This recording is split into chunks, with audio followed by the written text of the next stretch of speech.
Andrew Tate joins me again now. Andrew, good to see you. Salam alaikum, Piers. Good to see you. I've genuinely been amazed by the reaction I've had in the streets. Not just here, but I went to Qatar for the World Cup, had the same thing there. A lot of people coming up about Cristiano Ronaldo, obviously, but also a lot of people coming up about you. And they were almost exclusively men, young men, who genuinely see you as a role model, as somebody who inspires them, as somebody they want to be like. Yeah. So it made me think, the first interview you had was quite combative, the second time a shorter interview less so. I want to try and work out in this one who you are, because it struck me as extraordinary that Google this week revealed some stats for the year. The number one person whose name followed people Google searching who is in 2022 was Andrew Tate. Yeah, that's quite remarkable. I think there's a whole swath of the population, especially young men, that feel disenfranchised. They feel disenfranchised with the media machine and the things they're supposed to believe. They don't feel an affinity with the educational systems or the culture. And they look at a person like me who stands up and says the things that many young men think. I haven't put a magic spell on the world. The fact that people like what I say means that they agree with me deep inside. They may be afraid to say it themselves, but I am seen as a bastion of free speech and a bastion for masculinity as a whole, because a lot of men are largely forgotten about. Do you think you're a force for good, or are you a force in evolution where perhaps you've done and said stuff you shouldn't have done, and as you get older, perhaps as you get bigger, more followed around the world, you sense a responsibility perhaps you didn't have early on? Well, we all evolve. Every human evolves day by day. You wouldn't be human if you didn't evolve on an hour-by-hour basis. But I do not think I'm a force for good. I absolutely not really know I'm a force for good, because I'm a force for truth. And truth is a good thing. Without truth, we're going to end up in absolute tyranny and slavery, and we're already on our way there. I feel like we're starting to combat it. My cancellation was the beginning of a change in public consciousness. Elon having Twitter is another beginning of the change in public consciousness. And anybody who stands up and speaks what they truly believe, even if it's something I don't personally agree with, I think that truth is absolutely important. And people's personal truths and people's personal opinions, even on differing sides of the same opinion, should be heard. Tell me about your life. You were born to a mixed race couple. Your father was an African-American, a chess player. Yeah. And your mother, she was from this country. Correct, yeah. So my father was black chess player. He was in the Air Force. He met my mother here in England. And then I was raised initially in the United States. And then I moved to Luton, England when I was younger. So I've moved around a lot. I've lived an eclectic life in many different scenarios. We've moved around. I've done a lot of different things, lived a lot of different experiences. And what I'm nationality are you? I mean, what do you identify as? I consider myself British now, but I will say that part of me, the patriotic Brit inside of me, is devastated by the state of the UK currently, and I want to make that very clear.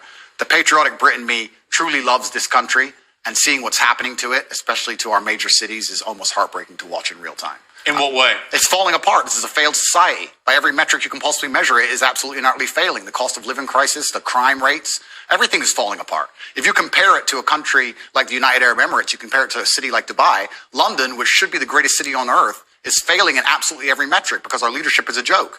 If you look at Dubai and the UAE, the leadership there is so flawless, so genuinely genius. They saw ahead and built almost a utopia. And then you look at London, you can't even walk around with a watch on. It's disgusting. You know, it's very interesting. I was in Qatar for the World Cup. Obviously, a lot of people in England taking a very censorious moral view about the World Cup being in the Middle East at all because of their laws against homosexuality, because of their treatment of migrant workers. I've got to say, not that I don't share the concerns about those things. Of course I do.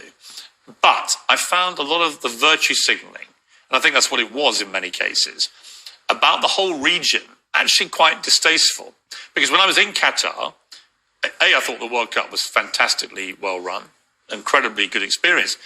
But a lot of Qataris were saying to me, you know, there's this weird, quaint feeling back in your country that we all want to aspire to behave like that we all want to live in a country with massive drug problems, with massive knife crime issues, with scenes like the European Championships final where it's complete lawlessness going on, where stuff like the NHS, the system of healthcare, is basically collapsing, where the education system is dropping behind, so on and so on and so on. And it's a really interesting perspective. They were like, I know you all think that we want to have your form of democracy and your form of life, but actually we're fine, thanks. Absolutely, because it's a failed society and it's godless. I think it's disgusting. We leave our old people to rot in old people's homes, and then we sit there and say we don't have enough money for nurses. I understand this nurse strike very well and how frustrating it can be if you walk into a hospital and the nurse is not prepared to work. But the nurses would be prepared to work at the current wage if they believed this country was spending its money prudently. When you see this country spending its money and just absolutely wasting it, pulling out of thin air to fund proxy wars, God knows where, that has nothing to do with them. Of course, as a nurse, you're going to stand up and say, well, can't I get a pay rise? This country has failed on every metric. And especially our major cities. I've just come to London now. I made it very clear to my private jet pilot. I said, fuel the jet and leave it running. Because the second I'm finished talking to Piers, I'm leaving this cesspit. It's disgusting. This country and London as a whole 10 years ago was one of the most hospitable cities on earth. Now you cannot walk around safely with a watch on. And you're a full-grown man. You're a full-grown adult. When's the last time there's been a serious problem in your life that you completely ignored and it fixed itself? Never, ever.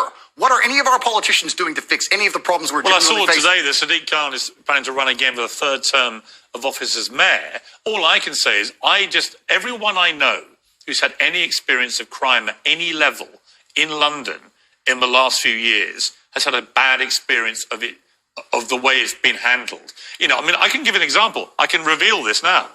I've talked for 18 months. I got a specific death threat on one of my son's Instagram pages in public, a public comment.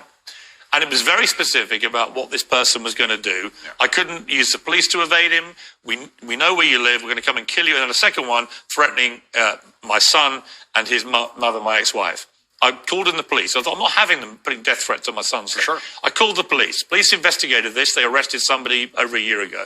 And then I heard from the police this week that despite 18 months of investigation, of a publicly posted comment on Instagram threatening to kill me on my son's Instagram, that they will not be able to pursue the case. Now, I thought, imagine, I'm high profile. This was a front page of the Sun newspaper, this story. If that same man called a transgender person the wrong pronouns, he would be in trouble. Right. So doesn't it just show how absolutely asinine and banal our legal system has become? That would never happen in a country like United Arab Emirates, the place I'm now residing in, Dubai, where the leadership has common sense. And I'm saying that all the leadership structures, doesn't matter if it's Labour or Conservative, across all of it in this nation have completely and utterly failed. Sadiq Khan is a loser. Because when you have a city which is losing, which London is losing in all metrics across its competitive cities around the world, and you're in charge of it, by extension, you're a loser. I will tell you right now, instead of virtue signaling and giving Qatar a hard time over their religious beliefs, what we should be doing is a treaty with Qatar to build a prison deep in the desert.